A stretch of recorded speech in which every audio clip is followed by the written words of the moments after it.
دشمن ہیں جو ہمیں جادہ مستقیم سے ہٹانے کے لیے دن رات کوشاں ہیں۔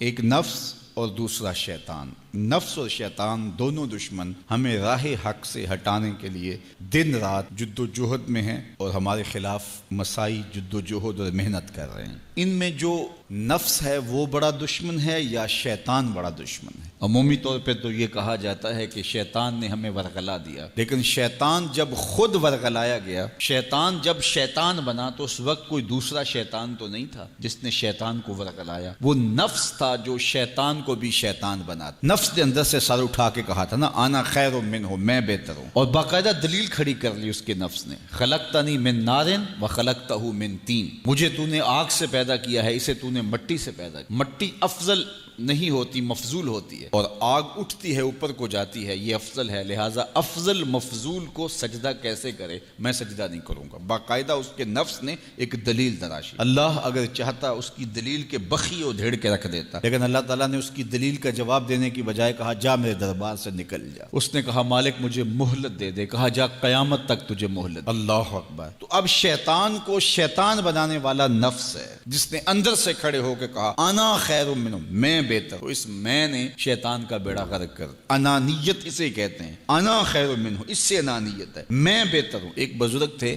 انہوں نے ساری زندگی اپنی زبان پہ لفظ میں نہیں آنے دیا۔ وہ فرماتے تھے یہ وہ لفظ ہے جس نے شیطان کا بیڑا غرق۔ تو وہ اس مفہوم کو ادا بھی کرنا چاہتے تو بألفاظ دیگر کر۔ کسی نے سنا کہ فلاں شخص ہے، اس کی زبان پہ کبھی میں کا لفظ نہیں آیا، تو اس نے کہا لو اس کی زبان پہ یہ لفظ کیوں نہیں آیا؟ میں جاتا ہوں اور ان کی زبان پہ یہ لفظ آئے ہی آئے۔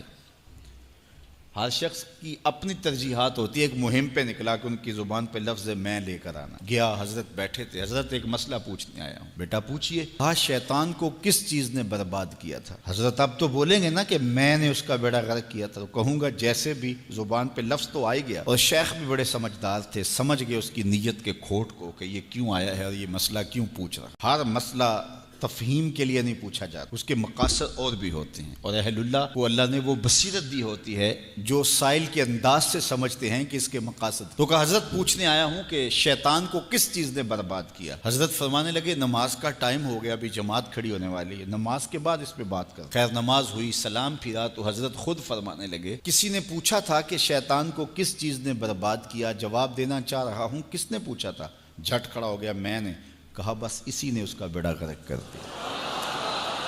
تو انانیت میں جو ہے یہ شیطان کو شیطان بنانے والی، نفس جس نے اندر سے سر اٹھایا اور کہا انا خیر منہ، میں بہتر ہوں، تو یہ شیطان کو شیطان بنانے والا نفس ہے۔ تو نفس شیطان سے بھی بڑا دشمن۔ اب ہمارے ساتھ دو بڑے دشمن لگے ہوئے، ایک شیطان اور دوسرا نفس، اور دونوں ہمارے باطن کو اجاڑنے کے لیے، ہمارے من کو بے چراغ کرنے کے لیے، ہمارے اندر کی روشنیاں بجھانے کے لیے دن رات کوشاں۔ ایک تنہا ناتواں اکیلی جاں، دو دشمنوں کے نرغے میں، اور دونوں دشمن بڑے تگڑے اور بہت طاقتور، اور ہر وقت ہمارے اوپر حملہ آور۔ الشیطان جاسم علی قلب ابن آدم فاذا ذکر اللہ خنس واذا غفل وسوس۔ حضرت نبی رحمت صلی اللہ علیہ وآلہ وسلم نے ارشاد فرمایا شیطان اولاد آدم کے دل پہ قبضہ جماتا ہے، اور جب بندہ غافل ہوتا ہے تو یہ وسوسے ڈالتا ہے، اور جب بندہ اللہ کا ذکر کرتا ہے تو یہ بھاگ جاتا ہے۔ تو شیطان وسوسہ اندازی کرتا ہے، باطن کو اجاڑتا ہے، من کو لوٹتا ہے۔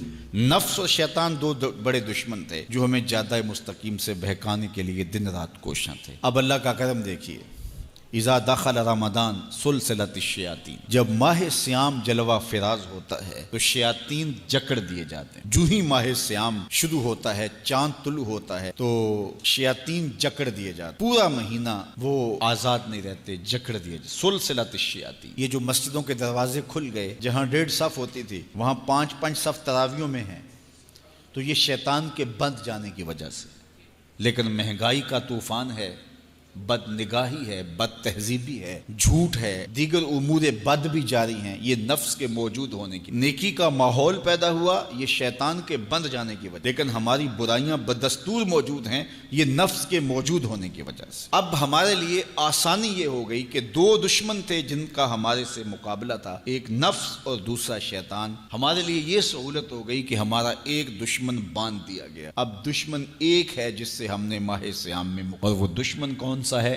نفس۔ اب نفس کا مقابلہ اتنا آسان بھی نہیں، یہ بہت ڈاڈا دشمن ہے، اندر کا دشمن ہے، گھر کا بھیدی ہے۔ باج فقیراں کسے نہیں ماریا، باہو ظالم چور اندر داہو۔ یہ بڑا سخت اور بڑا شدید قسم کا دشمن ہے۔ یہ اس کی چالیں بہت باریک، شیطان کی چالیں بھی بڑی باریک ہیں اور نفس کی چالیں اس سے بھی زیادہ باریک۔ اب کیسے مقابلہ کریں گے؟ شیطان بھی ہماری متاع عمل کو لوٹنا چاہتا ہے، حتیٰ کہ ہمارے ایمان کو برباد کرنے پر تلا ہوا ہے، اور نفس بھی چالیں چل رہا ہے، اور ہم اپنی زندگی لاؤبالی میں گزارتے چلے جا رہے ہیں۔ ہمیں پتہ ہی نہیں کہ ہم موت کے کتنا قریب ہو رہے ہیں، اور شیطان ہمارے اوپر، نفس ہمارے اوپر حملہ آور ہے، اور یہ چاہتے ہیں ٹھیک ہے یہ چلتا رہے، یہ رسمی زندگی گزارتا رہے، کوئی بات نہیں، اس کے اندر کو ہم لوٹ لیں، اور یہ دونوں دن رات لگے ہوئے۔ ماہ سیام آیا تو ہمارا ایک دشمن بند گیا، ہمیں تھوڑی سی سہولت مل گئی۔ اب ایک ہی دشمن باقی ہے جس سے مقابلہ کرنا باقی ہے، اور وہ ہے نفس۔ اب نفس سے مقابلہ کیسے ہوگا؟ تو کسی ایکسپرٹ سے پوچھیں کہ جناب نفس ہے، ہم کمزور ہیں، شیطان دشمن ہمارا بندہ ہوا ہے، 2 محاذ کھلے تھے تنہا جان کے لیے، ایک محاذ بند ہو گیا، اب ایک ہی محاذ ہے، مقابلہ کرنا ہے تو کیسے کرنا؟ اللہ اکبر۔ تو ہم اقبال کی بارگاہ میں عرض کیا کہ آپ بتائیے۔ وہ کہنے لگے میں آپ کو اپنے مرشد مولانا رومی کے پاس لے جاتا ہوں۔ رومی کے پاس اقبال لے کر کے گئے تو رومی نے کہا کہ میں آپ کو ایک اور شخص کا پتہ بتاتا ہوں، اور وہ اتنا کامل ہے اور اس شعبے میں اس قدر ایکسپرٹ ہے۔ اس نے کہا ہفت شہر عشق را اتار گشت، ما ہنوز اندر خمیں یک کوچام۔ عشق کے 7 شہر حضرت شیخ فرید الدین اتار گھوم چکے ہیں، اور ہم پہلے شہر کی پہلی گلی کے کونے میں کھڑے ہیں۔ یعنی اتنا بڑا شخص شیخ فرید الدین علیہ رحمہ، تو کہا وہ بتائیں گے تمہیں کہ نفس کا مقابلہ کیسے کرنا ہے۔ رومی کہتے ہیں کہ وہ میرے بھی استاد ہیں، رومی کہتے ہیں کہ وہ میرے بھی ہادی و مرشد ہیں۔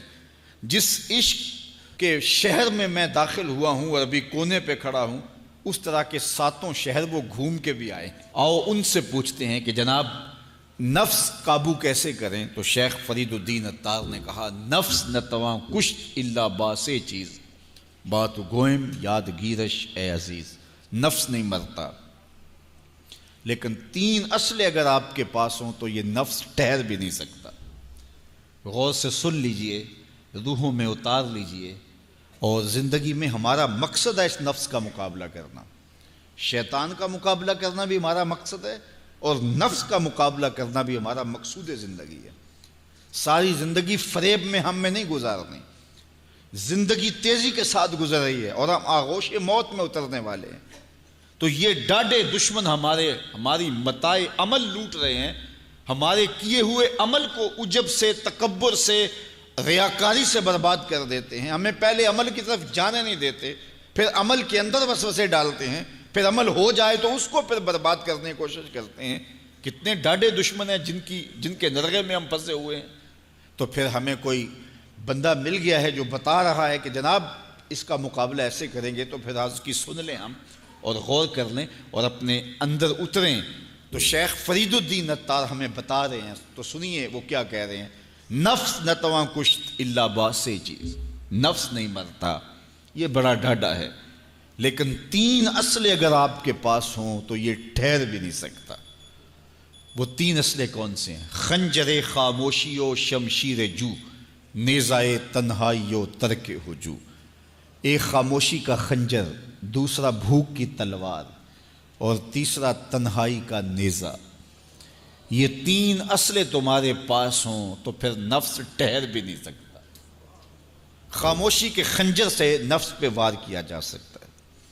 میرے اور آپ کے آقا و مولا نے فرمایا من سامتا نجا، جس نے خاموشی اختیار کی وہ نجات پا گیا۔ ہماری زندگی کے جتنے بھی برے اعمال ہیں ان میں سے سب سے زیادہ برے اعمال ہماری زبان کرتی ہے۔ ہمارے ہاتھ بھی گناہ کرتے ہیں، کسی پہ ظلم کریں تو گناہ کرتے ہیں، ہمارے پاؤں بھی گناہ کرتے ہیں، برائی کے اڈے پہ چل کے جاتے ہیں، ہماری آنکھیں بھی گناہ کرتی ہیں، ہماری سوچیں بھی گناہ کرتی ہیں، ہم حرام کمائیں کھائیں تو پیٹ بھی ہمارا گناہ کرتا ہے، لیکن سب سے زیادہ گناہ ہماری زبان کرتی ہے۔ جھوٹ یہ بولتی ہے، غیبت یہ کرتی ہے، بہتان یہ لگاتی ہے، گالی گلوچ سب و شتم یہ کرتی ہے، گلے شکوے کا انداز، ناشکری کا لہجہ یہ اختیار کرتی ہے۔ اسی لیے میرے اور آپ کے آقا و مولا نے فرمایا جو تمہارے 2 جبڑوں کے درمیان ہے، یعنی تمہاری زبان، اور جو دو ٹانگوں کے درمیان ہے تمہاری پارسائی کی جگہ، ان دو چیزوں کی تم مجھے ضمانت دے دو، میں محمد تمہیں جنت کی ضمانت دے دیتا ہوں۔ تو اپنی زبان کی حفاظت کرنی ہے۔ دیکھیے یہ سننے کے لیے چیزیں نہیں ہیں محض، بلکہ ان پر ہم عمل کریں، اور آج سے ہی دیکھیے یہ موسم رحمت ہے، رحمت کی برکھا برس رہی ہے، اور یہ موسم نور ہمارے سیکھنے کے لیے ہے۔ تو ہم اپنے نفس کو کیسے قابو کریں گے؟ دو دشمن تھے، ایک بندھا ہوا ہے، چھوٹ کے کچھ نہیں کر سکے گا اگر نفس کو قابو میں کر لیا، اور اگر ہم نفس کنٹرول نہ کر سکے وہ تو جہنم کی آگ میں اور زنجیروں میں جکڑا ہوا پیچ و تاب کھا رہا ہے کہ یہ جو ٹوپیاں پہنے ہوئے مسجدوں میں جاتے ہو نا، میں عید کے دن نپٹ لوں گا تم سے، وہ تو اور نفس کے ساتھ مل کے ہمارا بیڑا غرق کرے گا اور ہمیں اور دور کر دے گا اور ہماری باطنی اساس اور بنیاد اور کمزور کر دے گا۔ اس لیے ضرورت ہے کہ ہم اپنے نفس کو ان دنوں کے اندر کمزور کریں۔ اس کا پہلا نسخہ کیا ہے؟ خاموشی کا خنجر۔ آپ جب خاموشی اختیار کریں گے، زبان کو صرف ضرورت کے لیے استعمال کریں گے، تو پھر نتیجہ کیا ہوگا کہ آپ کے گناہ بہت کم ہوں گے، جھوٹ کم ہوگا، غیبت نہیں ہوگی، بہتان تراشی نہیں ہوگی، دیگر اعمال جو زبان کے ذریعے سے صادر ہوتے ہیں اور ہم گناہوں میں اضافہ کرتے چلے جاتے ہیں، تو زبان کو اگر کنٹرول میں کر لیں گے۔ اللہ اکبر! حضور علیہ السلام نے زبان کے کنٹرول کرنے کی تلقین کی، اور یہ بغیر ہڈی کے گوشت ہے، اس کو سنبھال لیا جائے۔ 32 دانتوں میں جکڑ کے رکھی گئی زبان ہے، لیکن یہ پھر بھی قابو میں نہیں رہتی۔ اس کو کنٹرول میں کر لو، اس کو قابو میں کر لو۔ ایک روایت میں آتا ہے جب صبح ہوتی ہے تو سارے اعضائے بدنیاں زبان کے آگے ہاتھ جوڑتے ہیں کہ بی بی تو نہ کچھ کرنا، تیری وجہ سے ہم سزائیں کاٹیں گے اور اذیتیں پائیں گے۔ تو زبان کو قابو میں کرنا، اور اس کا علاج کیا ہے؟ خاموشی۔ من صمت نجا، جو خاموش ہوا وہ نجات پا گیا۔ خنجر خاموشی، خاموشی کا خنجر ہو تو نفس کے لیے بہت بڑا وار ہے۔ دوسری بات، شمشیر جو، بھوک کی تلوار۔ بھوک کے ذریعے نفس کشی ہوتی ہے۔ نفس کا مقابلہ بھوک سے ہم کر سکتے ہیں، چونکہ جب بھوک ہوگی تو اس وقت بہت ساری خواہشات جو ہیں وہ دم توڑ جائیں گے۔ اللہ کے محبوب علیہ السلام کا ایک فرمان سنیے، بالخصوص نوجوانوں کے نام۔ یا معشر الشباب من استطاع منکم الباء فلیتزوج فإنہ اغض للبصر واحسن للفرج فمن لم یستطع فعلیہ بالصوم فإنہ لہ وجاء۔ فرمایا اے جوانوں کے گروہ، تم میں سے جو نکاح کرنے کی طاقت رکھتا ہے وہ دیر نہ کرے، جلدی نکاح کر لے۔ کیوں کہ نگاہ اور پارسائی کی جگہ کا محافظ ہے، تمہاری نظر کو بھی محفوظ کرے گا اور تمہاری پارسائی، تمہاری عصمت کے جوہر کو بھی محفوظ کرے گا۔ تو اگر کسی کے پاس استطاعت ہے تو وہ نکاح کرنے میں دیر نہ کرے۔ فَإِن لَمْ يَسْتَطِعْ، اور اگر کوئی طاقت نہیں رکھتا، اس کے حالات ایسے نہیں ہیں کہ وہ نکاح کر پائے، فَعَلَيْهِ بِالصَّوْمِ، تو فرمایا وہ کثرت کے ساتھ روزے رکھے۔ فَإِنَّهُ لَهُ وِجَاءٌ، روزے اس کے لیے قاطع شہوات ہیں اور اس کی مشکلیں آسان کرنے والے ہیں۔ تو نوجوانوں کو اگر استطاعت نصیب ہو جائے تو وہ شرم نہ کریں، وہ نکاح کی طرف بڑھیں تاکہ ان کی عصمت کے جوہر کی حفاظت ہو سکے۔ لیکن کسی وجہ سے نکاح میں تاخیر ہے تو پھر وہ کثرت کے ساتھ روزے رکھیں۔ روزوں کی کثرت گناہ سے، شہوات سے، برائی سے، گناہوں سے انسان کو بچاتی ہے۔ تو کثرت کے ساتھ روزے رکھے جائیں تو روزہ بھوک جو ہے وہ نفس کشی کا ایک مؤثر ترین علاج ہے، اور یہ میرے اور آپ کے آقا و مولا نے بیان فرمایا۔ تو بھوک کی تلوار جو ہے یہ نفس کشی کا ایک مؤثر ذریعہ ہے، اور نفس کا سر کاٹنے کے لیے بھوک کی تلوار ہمیں ہر وقت حمائل کیے رکھنی چاہیے اور ہر وقت اپنے ساتھ لٹکا کے رکھنا چاہیے۔ کثرت کے ساتھ ہمیں روزے رکھنے چاہیے۔ تیسری بات فرمایا نیزہ تنہائی، تنہائی کا نیزہ۔ جب آپ عمومی طور پہ مجلسی زندگی میں ہوں گے تو بہت ساری خطائیں اور بہت سارے گناہ مجلسی زندگی میں آپ سے سرزد ہوں گے، تو جب آپ تنہائی اختیار کر لیں گے تو بہت سارے گناہوں سے بچ جائیں گے۔ حضرت شاہ نقشبند بخاری علیہ رحمہ فرماتے ہیں کہ فقیر کے لیے سب سے بہتر جگہ اللہ کا گھر مسجد ہے، یا پھر کامل شیخ کی صحبت ہے، یا پھر تنہائی ہے۔ چوتھی جگہ سوائے ہلاکت کے اور کچھ نہیں ہے۔ العافیۃ فی العزلہ، عزلت میں، تنہائی میں عافیت رکھی گئی ہے۔ اس لیے اپنے آپ کو ایسے ہجوم میں، ایسی جگہوں پہ لے جانے سے روکیں، اپنے آپ پر ضبط کریں جہاں نظر پاک نہیں رہتی، جہاں خیال کی پاکیزگی کا سامان نہیں رہتا، اور جہاں آپ کی جو ہے وہ آپ کی زبان محفوظ نہیں رہتی۔ دوستوں کے ساتھ بیٹھیے، آپ عزیزوں رشتہ داروں کے پاس جائیے، ضرور ملاقات کیجیے، لیکن اس کا ایک اعتدال ہونا چاہیے۔ اگر آپ سمجھتے ہیں کہ کسی جگہ جاتے ہوئے، کسی جگہ پہنچ کر آپ کی نظر میں پاکیزگی نہیں رہے گی، خیالات میں گندگیاں گردش کرنے لگ جائیں گی، سوچوں میں آوارگی آنے لگ جائے گی، تو وہ شادی کی تقریب ہو یا کوئی اور تقریب ہو، وہاں جانے سے اپنے آپ کو روک لیں، کیونکہ وہاں جا کے آپ اپنا کوئی فائدہ نہیں کر رہے، اپنا نقصان کرنے جا رہے ہیں۔ تو جہاں آپ کو یقین ہو کہ آپ وہاں اپنے آپ کو بچا نہیں پائیں گے، اپنی حفاظت نہیں کر پائیں گے، تو وہاں سے تنہائی بہتر ہے، وہاں سے عزلت بہتر ہے۔ تو یہ تین چیزیں ہم اگر کر لیں تو یہ نفس کشی کا ایک مؤثر ذریعہ ہے۔ اب ماہ صیام کے اندر اللہ تعالیٰ یہ تینوں چیزیں ہمیں نصیب کرتا ہے۔ ہم زیادہ بولتے نہیں ہیں، روزے سے ہوتے ہیں، بلکہ فرمایا اگر تم سے کوئی شخص بحثے، کوئی الجھے، کوئی لڑائی کرنا چاہے، بدتمیزی کرے، تو اس سے کہو انی صائم، میں روزہ رکھا ہوا ہے۔ اور اسی طرح بھوک تو میسر ہوتی ہی ہوتی ہے۔ اور تیسری بات کہ عزلت بھی میسر ہو جاتی ہے، اس میں آپ ذکر کے لیے، فکر کے لیے، روزے میں آپ تلاوت کلام مجید کے لیے تنہائی اختیار کرتے ہیں۔ تو گویا روزہ ایک ایسی تربیتی ورکشاپ ہے کہ جس کے ذریعے سے آپ کے نفس کی تہذیب ہو جاتی ہے۔ جب نفس قابو میں آ گیا، نفس کنٹرول میں آ گیا، نفس کو آپ نے کمزور کر لیا، تو شیطان چھٹ کے بھی کچھ نہیں کر سکے گا، کیونکہ شیطان ہمارے اوپر حملہ کرتا ہے نفس کے ذریعے سے۔ باہر کا دشمن ہے اور نفس اندر کا دشمن ہے۔ ہمارے دیہاتوں میں چوری ہو جائے نا تو بوڑھے بزرگ مل کے بیٹھ جاتے ہیں کہ بتاؤ چوری کیسے ہوئی، تو ایک نقطے پہ سارے متفق ہوتے ہیں، اور وہ نقطہ یہ ہوتا ہے کہ کوئی اندر کا بھیدی ضرور ہے۔ جب تک کوئی اندر کا بندہ نہیں تو باہر سے کوئی آ کے از خود چوری نہیں کر سکتا، تو کوئی اندر کا بندہ ضرور موجود ہے۔ نفس اندر کا بھیدی ہے اور شیطان باہر سے آ کر حملہ آور ہونے والا ہے۔ اس لیے شیطان کو اندر آنے کا موقع نفس دیتا ہے۔ نفس کو ہی کمزور کر لیجئے، وہ آپ کا ساتھی بن جائے، نفس امارہ، نفس مطمئنہ بن جائے، اور وہ نفس جو برائی کا حکم دیتا ہے وہ نفس امارہ کہلاتا ہے، اور جب وہ کثرت ذکر سے، عبادت سے نفس مطمئنہ بن جاتا ہے تو پھر وہ شیطان کے لیے رکاوٹ کا ذریعہ بن جاتا ہے اور آپ کی زندگی محفوظ ہو جاتی ہے۔ اور یہ ہمارا کام ہے، یہ ہمارے کرنے کا وظیفہ ہے۔